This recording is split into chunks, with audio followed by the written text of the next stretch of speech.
Welcome to X-Men Evolution, episode 12 of Cyclops is Waiting for Me, an X-Men animated recap podcast. I'm Rod. I'm doing my best with this recap of this episode because my Wi-Fi was going in and out, and Disney Plus glitched in the middle of that, probably because of the Spectrum problem. But I couldn't use any controls on this episode, so no pausing, no rewinding, no skipping, no fast-forwarding.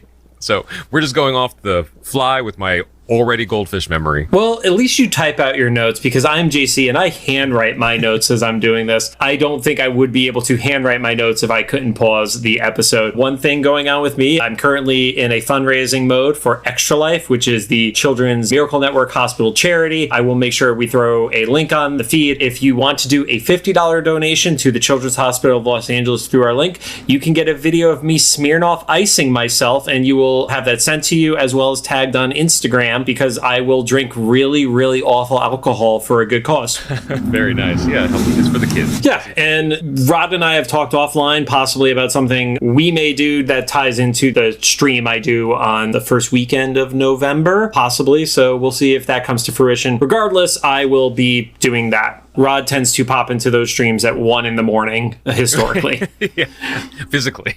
Yes. Physically pop in. I was just hanging out with our friend Max. I was like, hey, Max, remember when for like 20 minutes the stream was just your butt? Yeah, that happened. And he was like, why do you keep telling that story? He's like, because it's hilarious. Your ass raised money for charity. Should say charity.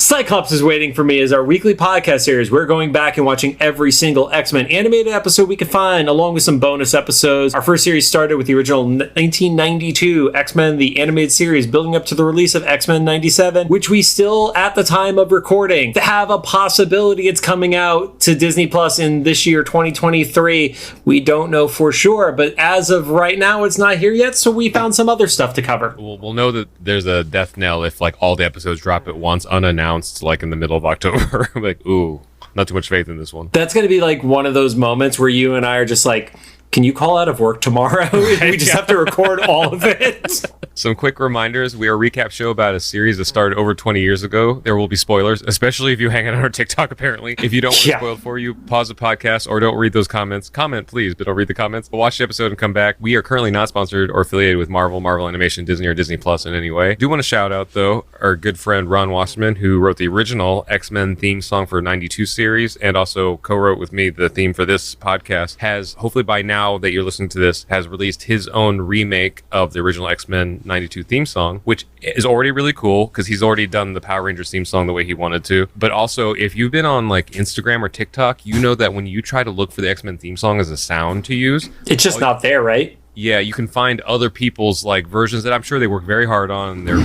close, but this one I can tell you from firsthand experience. I've heard it already. It sounds fucking epic, but also it's like the dude that did the original one. So he put all the little stuff in the nooks and crannies of that mix that he knows that was in the original. And for those of you who don't know, if you haven't watched the RKVC video about it, the original ones, masters, are gone because the 90s and Haim Sabina's cheap and they destroyed everything. They recorded over everything. I was gonna say you re-record over every master back then to save $40. Yeah, so they don't have the original split tracks. I mean, there's probably like a master wave file somewhere, you know, but like, yeah, they can't split it up or anything. So anyway, there's a version now that you can listen to on Spotify, Instagram, TikTok, all that stuff by the original dude. It sounds just like the original one, only bigger, like way bigger. And as long as it is live by the time that we're recording this, we're going to share links to it because Ron is an awesome buddy and friend of the pod. Don't forget to follow us on social media to find out what that link is. We are on Instagram, TikTok, Threads, Twitter, because I refuse to call it X, and Facebook. Of course, make sure to follow us on your favorite podcast service. I do know, especially a few weeks ago, one of our episodes popped off with like listeners on YouTube more than it normally does. So hopefully those people liked it enough to go and follow us on the podcast apps too. Nice. Yeah. Hello, YouTube. Also, YouTube dropped a new feature. I knew that this was going to happen a couple months ago, but I just saw that actually implemented. If you do follow our YouTube channel and the shorts pop up for you, because I know shorts usually like populate more for some people than others, now there's a link on the short that goes to the podcast episode, as long as Rod remembers to put it in there. Now you can click on the short to go to the episodes to have like, instead of having to go to the description or like look for it or whatever, you can just, you see, if you see the thing pop up, you're like, oh, I could just go to that right now and click into it. So also, they made a playlist type which is called podcasts too. Yep. Yeah. So I'm guessing that's like an algorithmic thing. It probably treats it differently. Either treats it differently, or it has something to do with like I'm imagining YouTube Premium thing where you could have like music feeding through without needing to look at the visual or something. Oh, okay. Yeah. Oh, gotcha. I don't know. Yeah. I don't pay for it, so. Yeah. Now onto the show. Today we're going to be talking about season 1, episode 12, titled The Cauldron, part 1. I don't know why I was titled this, by the way. I thought it, like, dude, I was, until I got to the second episode, for some reason, in my mind, it was The Crucible, not The Cauldron, which makes more sense. Yeah. It aired May 5th, 2001, and currently sits at a 7.5 star rating on IMDb. Okay, so right off the bat, because I'm going to forget to say this in the middle of the episode, this one should have been called Survival of the Fittest. Yes. Anything. If it wasn't going to be an apocalypse reference, this one should have been called Survival of the Fittest. Or Sanctuary. Right, yeah, or Sanctuary. But they had Survival of the Fittest with Juggernaut. It didn't really have anything to do with anybody having to be, I mean, I guess maybe the brothers, but like, is that going to be a contest between physicality between Xavier and Juggernaut? Yeah. Doesn't really seem like a fair fight, not gonna lie. Or anybody versus Juggernaut, let alone Xavier. Anyway, this is the first part of 2 parts of, I said that really with too many words. Nope, keep it. You're stuck with it. Yeah, of a series finale. Even though I had part of this spoiled for me, luckily after watching this, it was the very, very end. So there's plenty of surprises left for me. So this episode starts with Scott and Jean in Scott's muscle car. I don't know cars. If that's supposed to represent a specific type, you can let us know in the comments. I think we asked that in a previous one and people ignored it. So I'm going to go with Corvette again. Sweet. Or Mustang. Yeah. So some convertible. Yeah. I guess him and Jean are dating because this is more couples stuff than before. We haven't quite figured. I guess they were flirting a few episodes ago.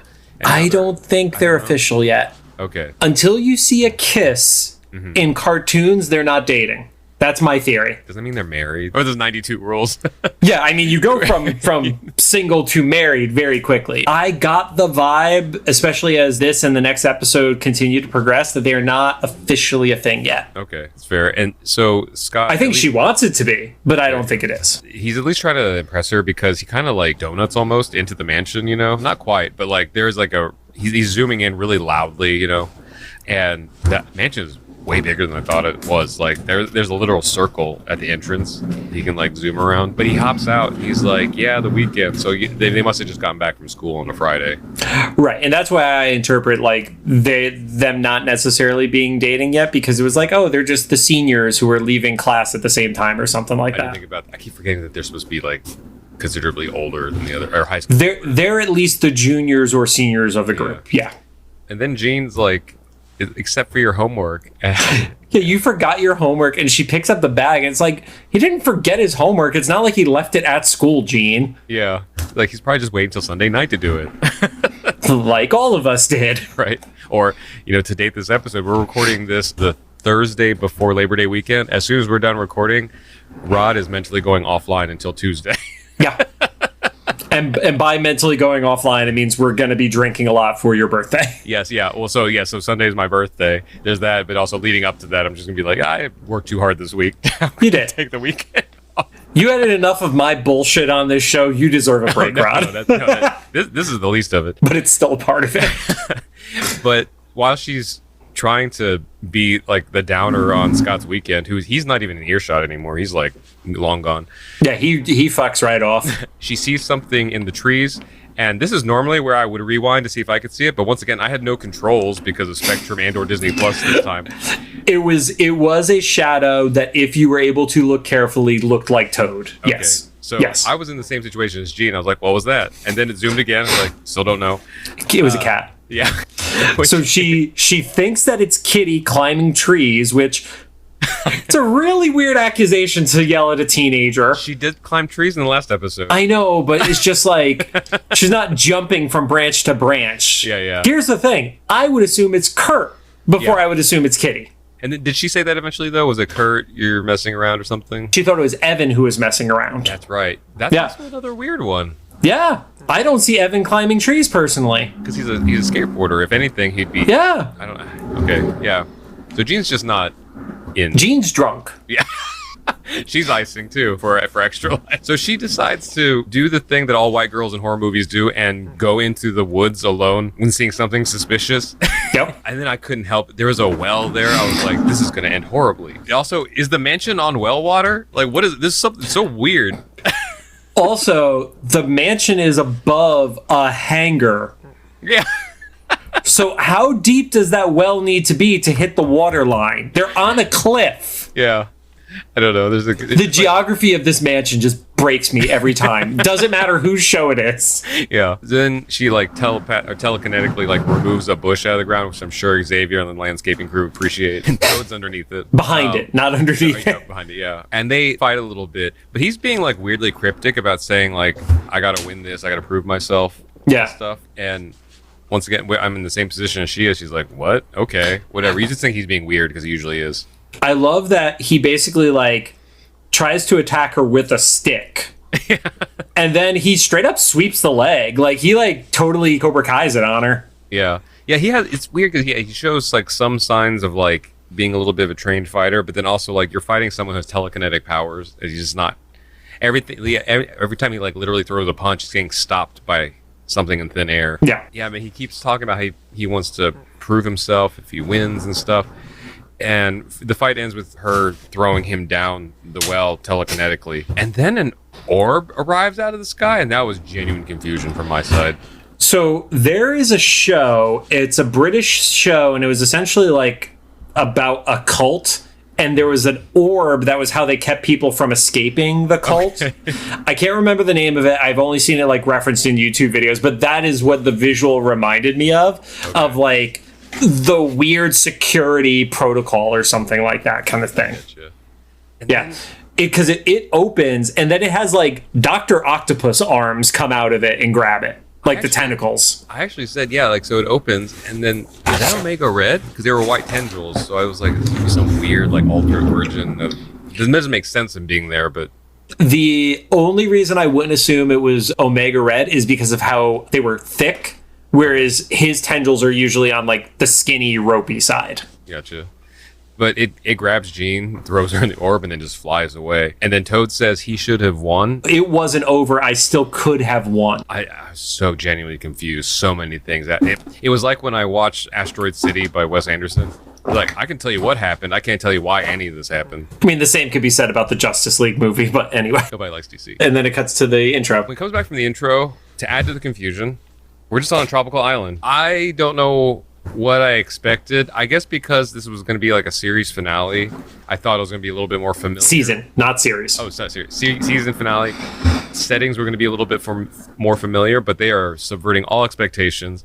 Have a confusing cold open, unfamiliar setting after returning from the intro credits and stuff. With two random kids. Yeah. What is funny though, and I can't tell you why, as soon as I saw the blonde kid on the surfboard, I was like, I'll bet that's Scott's brother. And I don't know why. There was nothing that would have told me that.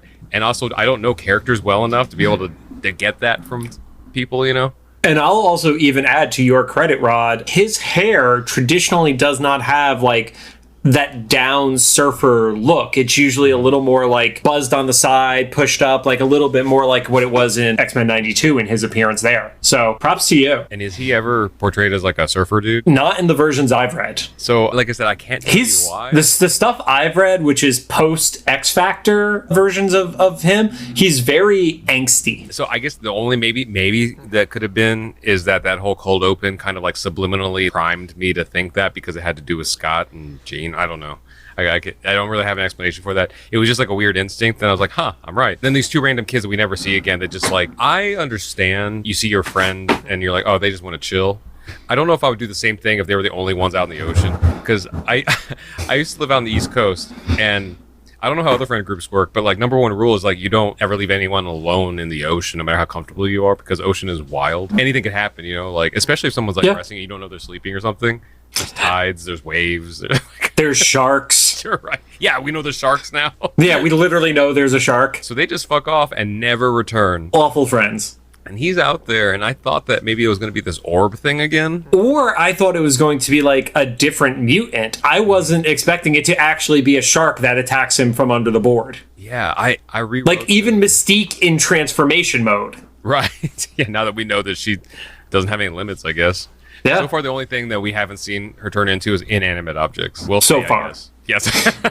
But yeah, he literally gets attacked by a shark, which that can't be like a super new thing. Like, so those friends were extra shitty. If they knew that there were sharks in the water and they're like, yeah, well, he's fine. Well, it is confirmed. They mention it later that it's in Hawaii. So it's like, you do know that there are sharks around the beaches of Hawaii. I'm not sure exactly. I guess it's just because it's a cartoon that why the shark would have attacked him, Because generally, sharks don't really attack people that much. He wasn't. Well, as somebody who recently watched both The Meg and The Meg 2 within a few weeks of this recording, yeah, usually they don't attack a board that is sitting there. Usually there's like kicking or thrashing or something like that, where they think it's a wounded animal. At least that's what Jason Statham told me. Yeah, right. Meg 2, man. I haven't been so upset at how bad a movie was in a very long time. Really? I thought it was stupid fun. I loved the first one. Mm-hmm. That's why I saw the second one, and I fell asleep twice in the second one. I just couldn't. I couldn't. I also watched The Flash like 3 days before I watched The Meg and The Meg 2, so just really by comparison, it was like, cool, this is great. I love how dumb this shit is. I'm usually into it. I just couldn't. It was the fun dumb, not the Angry John dumb. Yeah. Anyway, so I think they did mention his name is Alex. So that was they called for him and said his name was Alex. So that was like a heavy hint that it was Scott's brother, unless they decided to randomly drop another Alex in the middle of this. But he wards off the shark. I thought he murdered the shark for a second with his powers. Blasted it in the fucking mouth. That shark is dead, dude. I don't care. That thing died from internal injuries as soon as it was off camera. Well, because it went belly up, and I was like, oh, he fried him. But then he swam away and was like, ooh, that was a censored thing. Like, we can't show wildlife. Endangered wildlife. Especially because it was like, the red glow that was coming out of it too, where it's like, oh, that's its guts exploding. Oh yeah. But he seems very surprised by it. He's like staring at his hands. His hands are like still glowing, and then we get like the transition flash. This flash was different, and once again, I couldn't pause anything. But I feel like even if they weren't important, it was actually related this time instead of just being random scenes and stuff. So they probably just cut like random things out of this set of episodes to put in here. But it transitions to the mansion, and our suspicion from previous episodes was correct. They built the new Cerebro, pretty much the one that was in the movie. Yeah, it absolutely looked like the one in the movie. And at this point, the movie had been out a full year plus prior, or at least a full year prior. So they would have had time to like reference materials and make that changeover and such. So the recording of this, it was 2 episodes ago that you had mentioned like, oh, Cerebro looked cheap. And then I was like, oh, I guess maybe there's a chance they're going to rebuild it into this big one. They did. But the headset still looked fucking cheap. Right. Just baby steps. The room was better, but the headset looked cheap. My Cerebro looks like the one from 92, and it always has. And this one looks like he built it with fucking a cardboard erector set. They got to pay for the rooms that the kids are destroying and Wolverine destroys. Yeah, that's what he did. He took the scrap wood from Wolverine's destroyed room and made the Cerebro out of that. Yeah, so Xavier's in this new Cerebro room, and Logan kind of like just walks up behind him, and everybody just like interrupting each other in the space. Yeah, there's no privacy in that mansion. That's why Kitty was so pissed. Yeah. She's writing these emails like everything's fine except like no one knows boundaries here. She walked in. She walked in on Rogue. Okay. And Logan's like, oh, Cerebro up and running. And he's like, yeah, well, we immediately found someone. His name is Alex Masters. I don't know if Masters is a previous reference to something, but he did say, like, pulling up the notes, he did say, like, previously known as Alex Summers, Scott's long-lost brother. And everyone's surprised that Scott's brother is still alive. Right. Because they had mentioned that Scott was the only survivor of the plane crash, and that was the plane crash that actually gave him, like, brain damage. So... And I feel like most people who listen to this are really familiar with, a lot of X-Men lore and stuff, but Scott's origin story is akin to like Bruce Wayne's parents or something, because it's a canon event. Like even I knew that there was always a plane, the kids get thrown off the plane with parachutes, the kids get separated, and then things divert from there. But that initial event is usually like the canon event for them. So in the comics, when the plane crash happened, it was a single parachute that they held on to each other. As the parachute caught fire, Scott used his blast to help slow their descent. Still ends up hitting hard, hurts himself. Ends up in the same orphanage as Alex. That orphanage was run by Sinister, And then to separate the two kids, he got Alex adopted. Oh, gotcha. As far as I could tell, Alex Masters in the comics was a alternate version of Alex Summers, like alternate reality scenario. But I'm also looking through this super quickly right now. So maybe they're planting a seed for something later, which I feel is pretty likely because, as we've said before, like, they're not really great at putting like fun Easter eggs in here for the sake of Easter eggs. Someone must have a plan for this down the road because they don't reference it again in this episode. Right. So yeah, if you even look at his official aliases on Marvel.com, it's Prelate Summers, Magistrate Summers, Goblin Prince, and Mutant X. So Alex Masters is not, at least in comics, 616, not one of the options for him. And no, I'm not going to explain what all those other ones mean, Rob. Don't worry. Xavier explains that Alex was adopted by a family in Hawaii. We're just going to go with that. This is such a, like, we don't know where the plane crash happened, but Scott ended up in New York and Alex ended up in Hawaii. I don't know if you could pinpoint land masses further away from each other geographically for people to end up, which is probably on purpose, so it's plausible that they never cross paths. I don't know. Or anyway, they don't discuss Alex's point of view too much because otherwise they get into the questions of, like, he would ask, kind of like Nightcrawler, like, you got found in a river? You got found getting thrown off a plane or something? Yeah, you would think that local law enforcement would at least talk to each other. It'd be like, hey, it's wild. We had a kid fall out of a plane. Really? So did we. Ours is in a coma. Nobody had a discussion in whatever remote part of where his family's plane crashed. Yeah. Also, I do want to point out, the dad did not look like Corsair to me. Oh, that's true. I keep forgetting that that's the dad.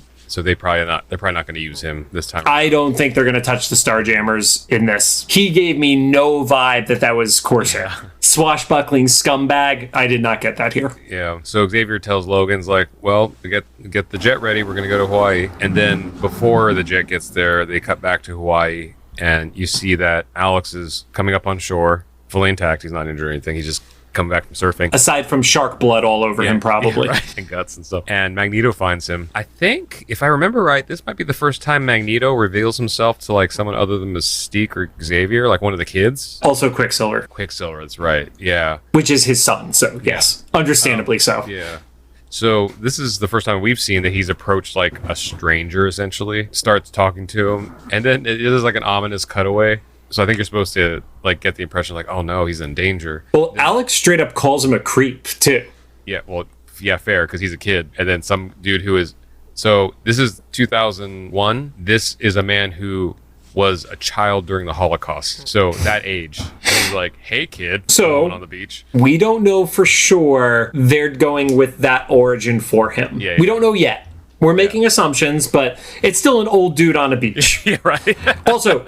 fully covered and wearing a cape too. Let's just be real. Let's use Los Angeles logic. The guy walking down the street in the cape is probably not somebody you want to talk to here. So right. Imagine that on a hot beach in Hawaii. Yeah, because I've been the guy in the cape walking down True. Boulevard. I actually don't know that as a fact, but I've done so much shit in like 10 years of YouTube that I can't say that it hasn't happened. We have friends who do interesting videos, so it's entirely possible. Right. Also, he's like, oh yeah, I know the pain you're going through and the aches in your bones and like stuff like that. And he's basically like, yeah, I got answers for you. And he kind of like offers his hand. That's a great description too, because I hadn't ever considered what powers manifesting feel like. And they've probably addressed this in comics and stuff, I'm assuming, but in the shows at least, they've just been like, oh, it happens and you're immediately great at it. Or at the most, you're a little clumsy with it at the beginning. But this is the first time I remember them like addressing how it feels internally to go through changes like that. Right. I mean, there are definitely ones in the comics who have like the worst powers that you would want to have suddenly manifest, like somebody who literally turns into an atomic bomb and just nukes their entire city. And it's like, oh yeah, that fucking hurts because I lit myself on fire. And especially with, the same show that has someone like Spike, where it's like he doesn't seem to feel pain at all. Spike has to have no nerve receptors left or anything, I feel like, because he's literally just like shooting needles out of his fingers in the last episode. Yeah, but then Alex says he can feel like the ache of the energy in his bones or something. It's hard for him to describe because it's not something that they could teach in health class during the talk, And so back at the mansion, the Blackbird is getting ready to take off. Logan's in the jet getting ready to take off and stuff. In the cockpit, and he sees outside the jet Xavier telling Scott what we're presuming is the beginning of like Alex is still alive. And then Scott like drops his bag and stuff. I'm kind of happy they didn't let us hear it. I kind of like the visual of just like the silence in the reaction. And that he waited till they were boarding the plane. Yeah. So unlikely relatability here. I was 13 and found out I had an older half brother. My parents told me while we were in the limo on the way to the airport to pick them up. So it's like a weird relatable thing. It's like, yeah, I guess they just wanted to avoid the conflict until absolutely necessary. In case you were going to like react badly and be like, I'm not going to the airport. I don't even know if it was that. I just think they don't like conflict in general. Like, you know, I made a joke earlier about like the talk in health class. My parents are immigrants. So they don't know how the American school system works. So like when I got to be a teenager and like things were happening with your body and stuff, I know for a fact because my dad. When your X gene activated. Yeah, exactly. Yeah. my dad is super religious and just like not comfortable having those kind of conversations and stuff. I remember coming home with that permission slip from health class to show us like the video and give us the talk and give us the pamphlets. And my dad was like, what is this? And I explained to him, they said it's for like sex ed, it's going to be a week or whatever. And he's like, they'll explain this to you. And he's like, sign you away. He's like, can I pre-sign for your brother? and Your dad is awesome. I love that. I just know that they just don't want uncomfortable situations. So I was like, for the first time, I like kind of got, whether it was wrong or right, you know, is what is debatable, but like Xavier's probably like, let's just wait till we have to, like, he'll probably want to know why he's on this plane and stuff. And so I know my parents like and probably the only reason they told me was they got me up early one day and I was like, what are we doing? It's like, we have to get ready. The limo's gonna be here soon. It's like, why is the limo coming? And then we're in the limo. I was like, where are we going? It's like, to the airport. It's like, to where? It's like, to pick up your brother. It's like, Peter's right here. He's like, your older brother. I'm like, okay, so now we're at the point of no return. So this reaction, it was like, I was like watching this, and like you said, it's good that we didn't hear the beginning because it kind of, you can fill in the conversation with whatever like kind of hits heaviest with you or whatever. And Scott's reaction kind of made sense. He was just like, let's go. He left his bag, and then, you know, Xavier grabs it and goes up with it and stuff. I don't know if I missed something before, but the other kids seemed to be under the impression that they were going too, and that it was going to be a vacation. Yes. That was the only thing that I was confused with was why did the other kids think they were going on the trip? Like, unless Xavier said something to Scott and they overheard it and they just assumed they were going with. That's the only thing. Like, if that was like an off-camera thing of like, you know, Wolverine's like, pack your bags, we're going to Hawaii. And the other kids are like, fuck yeah, we're going to Hawaii. That's all I got. Right. So they were all kind of pissed because... And Kurt was in non-mutant mode. He was in skin mode. Yeah. And they were all kind of pissed and feeling ditched. That was another thing, though. They left all the kids at home alone, which I hadn't, like, put together until Spike had mentioned something about Aunt Roro, not, you know, before she got home. But I guess it makes sense because this was, like, an unplanned trip. They are also teenagers. I still wouldn't trust them. Maybe that's just me. Like, that's definitely just you. I was home alone in 6th grade. So I was home alone. But if I had the experience that Xavier's had with these particular group of kids, even without the superpowers, I'm like, you are never going unsupervised in this home. There is a reason why you don't run an institute, Rod. Oh, yeah. These fucking nuclear warhead kids. That's why, because I don't want like an A-bomb going off at the school. Or the institute. They do what teenagers would do in that situation. They're like, because you already planted the idea in their head that they were going to go to the beach. And so they decide they're going to go to the beach anyway. And like I said, Spike says, like, we got to do it before Aunt Roro comes home. And I had to know here, they basically steal a tank. I don't know what that was supposed to be. It was like a Hummer tank or something. That was in one of the earlier episodes where there was a van that was driven that I didn't know it had convertible features on it. Right. That was new. But no, the van was shown in an earlier episode. I do remember that. Also, Rogue almost kills a cat. I actually made a note before we get the reveal. It's like, was this a reference to Rogue's infamous line in 92? You look more nervous than a long-tailed cat in a room full of rocking chairs? I mean, there's no rocking chair, but okay. I could definitely see it, Rob.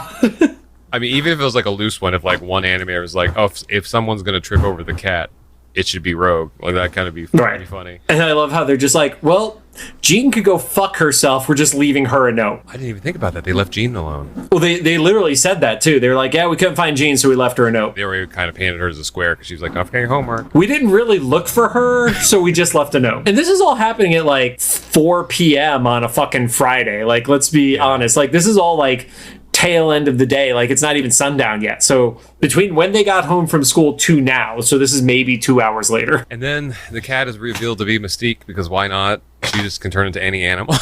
You You have such a problem with her power doing it. I love it. Well, it's unsettling because I'm not used to it, but also after this episode, if the X-Men aren't constantly suspicious of any living thing around them, I will be disappointed in their superhero skills. The only thing that bothered me was when she transforms, she has a working radio.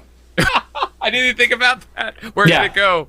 I don't know. That's the one. That was the one part where it was just like, wait, that cat did not have a radio on it. What's the trope called? The sword pouch or something? Is that thing for like Legend of Zelda? You know, like where does Link keep all this shit? You know, I mean, D&D, it's the bag of holding where you could just literally throw everything into it. Yeah, it's like a whole like fresh fruit and produce, soup, keys, weapons. My favorite trope is in every D&D party, there is always the person who just collects everything after every encounter. Yeah. And then at one point, there's like a thing where somebody's strength is questioned. And it's like, how much does your character weigh? And they look at their character sheet, which has been accumulating items. And because it's all on it's all digital, so those items are actually being added and putting weight onto it. Somebody's like, I weigh 387 pounds. And they're like, you're a 5'4" elf. You should weigh 90 pounds. And then they just open their sheet and it's like, oh yeah, I have a park bench in my inventory. That reminds me, I had mentioned I played Pokemon when it very first came out as a kid. And then it always leads to someone asking like, oh, have you played, I know there's new ones now, but the last one I played was like Sword and Shield or whatever. Yep. They're like, what'd you think of it? And I was like, it's probably a great game. What I don't like about it is it's too real when you walk into people's homes and go through their trash to find a potion. And I know that's what happened in the original Red, Blue, and Yellow games, but it was more of a Zelda thing where you walk into a box and then you get something and then walk out. In this game, it's so real that there's people like living their lives in the home. Someone just made a TikTok that cracked me up. It was like being literally anybody but Link in one of the Zelda games. And someone like a villager going to sleep, Link just busting through the door is like, hi. And he's like, what's in here? And like opening up the fridge and getting like a fruit thing and then like blasting a light and the person like going into like a seizure or something. I do love there's another one where it's essentially just like Link going into a room and just screaming ha the whole time. And he's just destroying every pot in this person's like, flower shop. I like having the disassociation of I'm just in a game walking around a map collecting things. I don't want the realism of like a whole 4-person family in their home. Definitely don't play The Witcher then. Yeah, so I started and that gets too real because I think one of the early scenes is the dude taking a bath, right? Or Witcher 2 is what I played. Yeah, I played 3. I did not see the bath. And it was like everything's so uncomfortable. He looked great, but like it was just like wild. I'm just used to GoldenEye on 64 where like your head is a box and it never got more real than that. Anyway, how were you on a video game show a few weeks ago? Oh yeah, no, that was work for them. So they So the Blackbird's on the way to a beach. Yeah. Blackbird's on the way to the beach. It lands. The crew finds a surfboard. I love Scott's like, do you think this could be Alex's? And I'm like, I guess you're a kid. So you're like, he's just picking up random shit. He's like, do you think the seashell could be Alex's? Because also, they said Hawaii. I guess Cerebro knows the vicinity, but... it maps. Hawaii's more than one beach. Yeah, but they know the beach where it was activated. I mean, you remember they found Kitty's house pretty damn easily. That's true, okay, Cerebro literally knew his name and his alias. Yeah, that's true. It looks like shit, but it works. They find the surfboard and then they find a reference to that old Christian poem about footprints in the sand. Only this time, there's not only a single set of footprints, they just disappear into thin air at one point. So they were raptured? I mean, kind of. That's kind of what happens in these last 2 episodes. I don't know if you ever read the Left Behind books at the end of the 90s, but no. That's kind of what happened. You and I had very different teenage years. Oh, yeah. Protestant, Catholic. And Logan smells Magneto, which he didn't specify what he smelled of Magneto. Then Cyclops was like, who's that?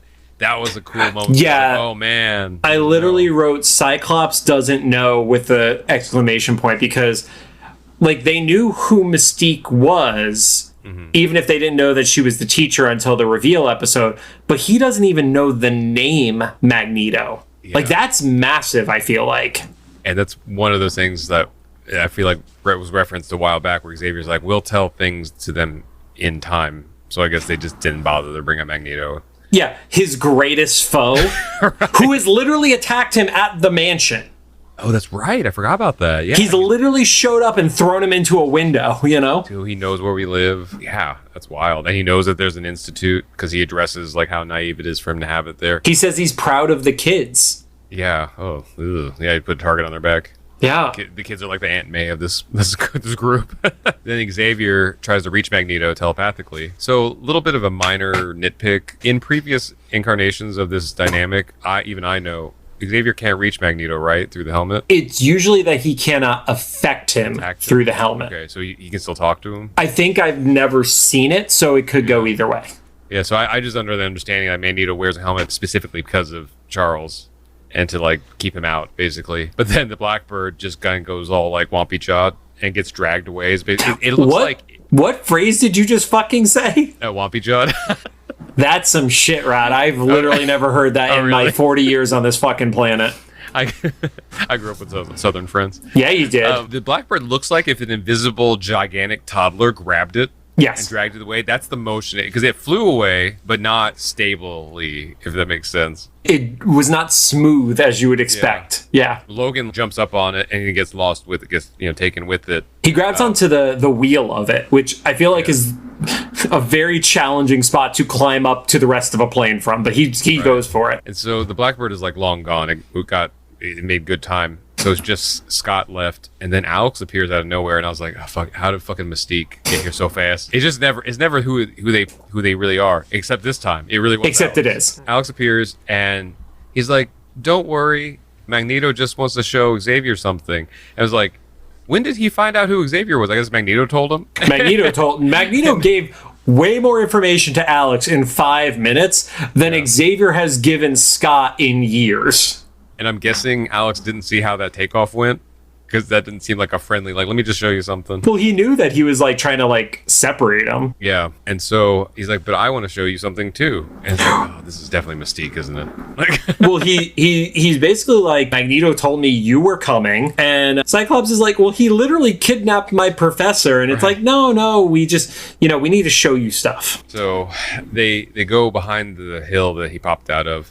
And there's the same orb that took Jean. Well, before he goes to the orb, he basically does say he is a mutant, and Magneto wants to show him something that is for all mutants. Cult red flag number 1. I feel like the surfer guy, not too familiar with cult tactics. Right. Even Cyclops is like, this is dumb, but I want to make sure that you're okay, so I'm going with you. So they climb into this ominous orb, and it flies away. We catch up with the Blackbird that's still careening out of control over the water. Magneto appears in front of the Blackbird, in front of Charles, and says, humankind will learn of them eventually and fear them. I was like, okay. Yep. People don't know about mutants yet. Right. That was the other big reveal for this episode that we alluded to in the last one is like, oh, there's whatever has happened has all been like explained or been conspiracy theory, and like the Bigfoot revelation was Sabretooth. So the world doesn't know mutants are a thing. So that makes Evan spiking out during his basketball game in his debut even a bigger deal, because that might have been the first time somebody saw a mutant if they weren't focused on his shot. Right, destroy the floor. Yeah. Yeah, we expelled that kid. He destroyed the floor, Yeah. He's like, did you see the claws come out of him? It's like, hold on, there's a new floor. Like, and then there's a really fucked scene because Wolverine is on the top and he tries to slice his way into the jet. And as his claws go through, Wolverine's claws literally get bent by Magneto. Yeah, because Magneto's giving the monologue of like, oh, don't you know I'm the master of magnetism and you're made of metal? And I was like, that looks like maybe one of the first things that hurts. The first time I've seen him like hurt something. And then he literally like just uses his magnetism to like flop him back and forth, just kind of like a rag doll, straightens up the claws and then just lets him drop over the ocean. Magneto's a little less honorable in this series so far than the 92 series. Like he's Wolverine a little bit. He's definitely more big bad. Wolverine looks over to the island and sees that he has to swim back, which still sucks. Then we see Storm is returning to the mansion, and everyone's gone except for this cat, which I get the cat distribution system of the universe, but Storm is not fazed by this random animal being there. The cat distribution of the universe. Yeah, I don't know if you see this thing. It's like, I don't know if it's a new thing, but it's definitely like on TikTok and stuff where like the universe distributes cats as needed to humanity. There's not just one, but there's several like little comic strips about that. Adopting a dog, and it's like someone deciding one day they want to get a dog, walking to the animal shelter, signing paperwork, taking the dog home. And adopting a cat is just like, oh, there's a cat by the dumpster. There's this guy like on his bed reading, and then a cat breaks through the roof. That's pretty much how it goes. Even just with our circle of friends. So like I was the closest to normal with Lucy. I went to an animal shelter, but because it was during COVID, they just handed her to me through a mail slot, literally. And I didn't even see I don't know what the person who handed her to me looks like, how it worked, and I didn't get a choice. And so I drove her home. I was like, I hope we like each other. That was the most normal. But then, like, our mutual friend Swoop, she just had lost her cat not too long ago. I mean, it was older, so it died pretty naturally. But then this, like, cat in an alley next to her apartment found her and happened to be pregnant with 6 black cats. She did find homes for some of them, but she still has 4 of them. And then our other friend Shawnee, who hopefully will be on the show at some point, went to Vegas and came home with 2 black cats. So it's just the universe. And our friend Billy, Billy, if you're listening to this, you own a black cat. You keep saying you don't, but you have one.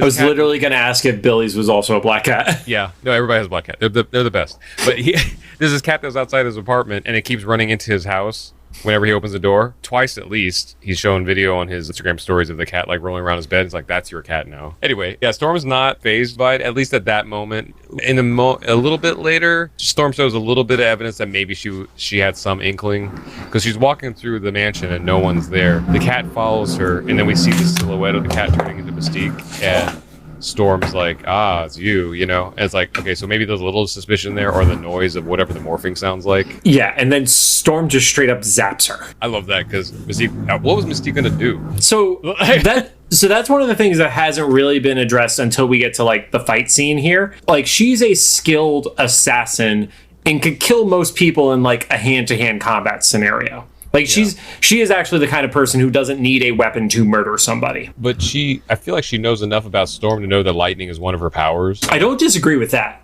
And she's not hesitant to use it, because even like tornadoes.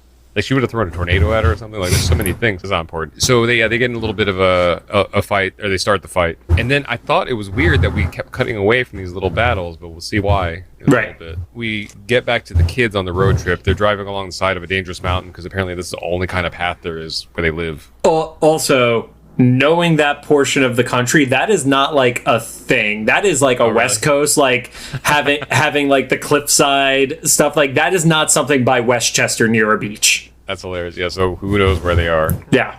And very similar to their ill-fated cave trip, they get ambushed. Instead of snow, they get ambushed by the Brotherhood kids. A bunch of stuff happens. There's like a couple vehicles. Avalanche does a bunch of stuff. Yeah, Avalanche is...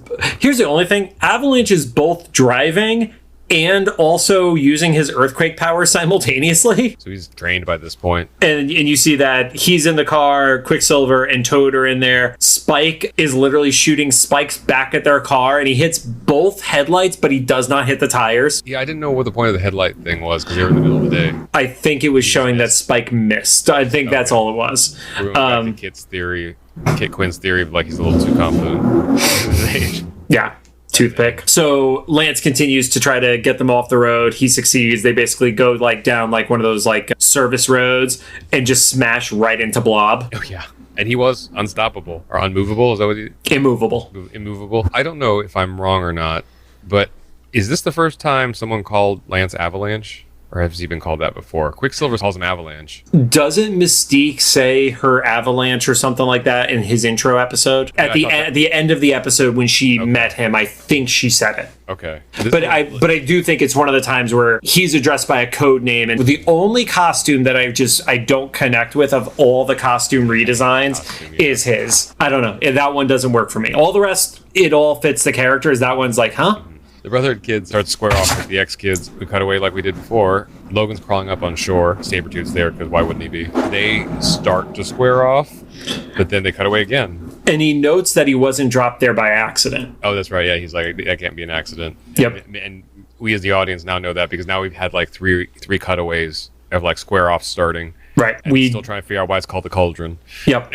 Jumps over, and Xavier is like now in the north because he's flying through the Aurora Borealis. Yeah. So this is at least northwestern hemisphere. Yeah, and can you imagine going that far, that fast, like basically spinning the wrong direction? Like, he wasn't like flying as the jet would fly. Magneto was like spinning him around. It was not a great flight. Yeah, they approach it and it's immediately recognizable. It's like, that's Asteroid M. We're doing this for the season finale. And that's where we get the full Magneto reveal for the first time. You see it in his entirety. and then specifies that they are at the Sanctuary, which is Asteroid M. That was the episode where Asteroid M was revealed in X-Men 92, though. The two-parter was called Sanctuary. Yeah, so I still don't... I guess the cauldron is where, like, you put everything together to boil it or something? Out of the fire into the cauldron, isn't that a phrase? It's the opposite, right? Out of the pot into the flame. I don't know. Keep talking, Rod. I will look stuff up. Side note on this set of scenes, the music's always fine, but I love the score that they had during the Asteroid M sequences and stuff. It was like, I don't know if they just put extra work into it or whatever, but like, I thought it was like really great, really effective, and it was like a little bit more orchestral or symphonic. Magneto is starting to give his villain monologue, because we're in the third act of this first episode, and starts montaging between all the duels that we were just Into the Cauldron comes up with World of Warcraft quests, so I'm not finding that right now. So, yeah, we see this montage of all the duels that we were introduced to, and Magneto's revealing his plan for, and my note says exactly, for survival of the fittest, which is why this would have made sense as a title for this set of episodes. Well, he phrases it as it's like a moment of rebirth, and it's a trial by fire, and I guess that's the connection to Cauldron. But yeah, mutant versus mutant, and the winners get to go to Asteroid M. I don't want to jump too much into like sensitive material and stuff, but in general, to your point, we don't know exactly what Magneto's origins are in this universe. Right. But if he is the one that survived, the Holocaust and stuff, what a choice it was to make Magneto the one to kind of want to do like an evolutionary square people off, see which person in each group is like superior or whatever, to choose to be in this place. It was just odd. I hadn't seen Magneto do that and other things I'm familiar with. Right. I think that goes a little like we talked about it in 92, where the original version of Magneto was darker. It wasn't until you got to the Joseph storyline, which is when they gave like the alternate, like he had like lost his memory and stuff like that you started to see like a gentler, nicer Magneto. Like the original Magneto was like, oh, humans tried to kill me, so I'm going to try to kill humans. So yeah. I get that, but it's just that him making mutants square off on each other like seems a little bit out of character. But he doesn't make them kill each other. It's just kind of like, an audition fight kind of scenario. I guess if I was to nitpick, I kind of wish that there would have been some element introduced here that would have like informed us that there was like some sort of limited resource to why he had to, because otherwise why don't just have the Brotherhood kids come, or have all of them come? Because like having them square off could only piss off the people who were loyal to him previously, and they're still power. They're not gone. Like I said, they're not dead. Right, but I mean, jumping ahead a little bit, like Mystique is questioning why she even has to prove herself, and I think it's that whole theory. Like, and there's also like kind of specific pairings. Like, you don't need Wolverine and Sabretooth. You only want the stronger of the two. So yeah, some of the pairings made sense. Like, you could tell that they thought about it and stuff. Not Jean and Toad. That was a very unfair pairing. Yeah, it was a weird. And then there was another one, Nightcrawler and Lance. But then like Spike and Quicksilver kind of made sense because of like how their history before and stuff. Yeah, so after he gives his big spiel, he's like, you need to come and see what I have to offer. Let's do this as friends and not enemies. And he brings Charles with him into Asteroid M. And that's where we go back to the van. Nightcrawler and Rogue teleport out from where they were, tackle Lance and Toad. Kitty and Spike phase up, and that's where we actually start getting our pairings of people. Oh, that's right, yeah, because Blob falls on Kitty. And then she phases through him, but that drains her so much that she passes out from the phasing. I guess there's some amount of contact, because she was like, ooh, I gotta take a shower now. And then she passed out, yeah. So Blob won by being gross, is what I got. So Lance ends up beating Nightcrawler, teleporting, ends up having rocks fall on top of him with a teleport. And then Quicksilver just buries Evan in sand by spinning around him so much. Which is just like, that's almost more sad than Kitty like losing from phasing through Blob, because at least that's gross. This is just like, you got buried in sand, bro. Like, to be honest, you don't deserve to go to Utopia. Yeah, which they still don't know what's going on. Yeah, they have no idea why they're fighting. Rogue pops up behind Toad, and she's like, I don't want your memories in my head, but we got to end this. So she starts to take her glove off to touch him. Well, Toad tries to like tongue lash her. She catches it in the door, and then basically like pulls him in to knock him out, essentially. And as she's about to touch him to get the memories, Lance is like, no, it's fine. You're good. You won. What do you want? She's like, what? Yeah. And then the orbs come. They call it a reward, too. Yeah. It's really weird. It's also weird that they only told like one side. I guess it makes sense it's the Brotherhood kids that they told, but like it's still weird that only one side knows that there's even a contest happening. It doesn't exactly feel like a fair fight if one knows why it's a pitched battle. Right. Back at the mansion, you get Mystique and Storm continuing to fight. This is where Mystique actually says, like, she's confused why she needs to prove herself. And then Storm just beats the shit out of Mystique, and then her orb arrives. Yeah, I like that. Even though Storm makes a haze, she still just, like, socks her in the face. Yeah. Well, and they also were like, they used a phrase for Storm. Mystique calls her the Wind Rider, which is something that she was referenced as in the comics when she was viewed as like the goddess in her country and such. So I do like that they went with like the goddess Storm or the stoic Storm in this, and not like because whenever we're in that movie era, I'm just afraid they're going to default to Halle Berry's Storm. That's not going to be a worst nightmare. I mean, here's the problem, man. As bad as Halle Berry's Storm was, the one in Apocalypse I think was worse. Oh, Alexander's ship. And I have no problem with the actress. It was just everything about X-Men Apocalypse was garbage. You know, that Apocalypse was garbage. I think I was more open to that Storm just because I was so over the Halle Berry one, but it still wasn't great. Like none of that was like, yeah, let's keep that. We're weighing two bad things against each other. It's not like one is obviously a win. Yeah. Yeah, like her being like a horseman did not work for me. Anyway, jumps over. Wolverine and Sabretooth are continuing their fight still. And then Sabretooth actually does a little bit of an exposition dump there and explains that he's fighting to get in to get some sort of reward. So that's actually the only one who kind of has an idea of like what he's fighting for. Yeah. And it's not even that much, but that's the only fight that doesn't finish. Correct. Yeah, because as the orbs start arriving, Magneto says, like, you know, the gathering is essentially almost complete. And he says he wants Xavier to join him on whatever this thing is. And I did write this down. So the winners of this weird competition that's happening are Rogue, Jean, Storm, Blob, Avalanche, Quicksilver, Scott, and Alex. They didn't have to compete. Also, Xavier's allowed there. He didn't have to compete either. Yeah. But yeah, he's like, well, you know, those with side with him get to be a part of it. And Xavier asks, well, what happens to somebody who doesn't? And he says, you know, it could be a little bit more forceful. And then you get the tube reveal that Rogue, Jean, and Storm are already, like, packaged up nicely in those tubes. Yeah, and he's like, that's not cool. Like, he said they weren't rewarded. They were ambushed, or not ambushed, kidnapped or something. Abducted. He's like, yeah, abducted. Yep. They weren't rewarded, they were abducted. It's like, yeah, that's accurate. And then you see Scott and Alex walk out as Magneto is like, oh, and we found our new convert. And they're wearing matching douchebag outfits is the best thing I could use to describe it. What do you think about that? Yeah, it was very like it was 90s. Like a brown leather jacket, white turtlenecks, and jeans. And I'm like, what the fuck is this uniform right now, Magneto? Maybe they want to go skiing on Asteroid F. Apparently. And then that's where the episode ends on the to be continued. Yeah, on the zoom in on Xavier's face being shocked. Yeah. Not a very good psychic, I feel like. That's true. But all I could think is like he's shocked, and it's like, oh, maybe you should have told him about Magneto years ago. Or at any point in time. You had a window that you did not take, sir. Literal window. End the show, Rod. Okay, yeah. Thanks for joining us. If you have any thoughts, make sure to drop them into the comments of either the YouTube upload or I'm done. Instagram post. Absolutely done. About this episode. If you like what you heard, we'd appreciate a rating on the podcast app of your choosing. You can find us on Apple Podcasts, iHeartRadio, Amazon Music, Spotify, Google Podcasts, and CastBox. Not Stitcher. Not Stitcher. And we got one more episode for the end. Oh, hi. Lucy's joining us now. One more episode. Stay tuned if you want to see if Lucy will behave on a 3-part recording night. Okay.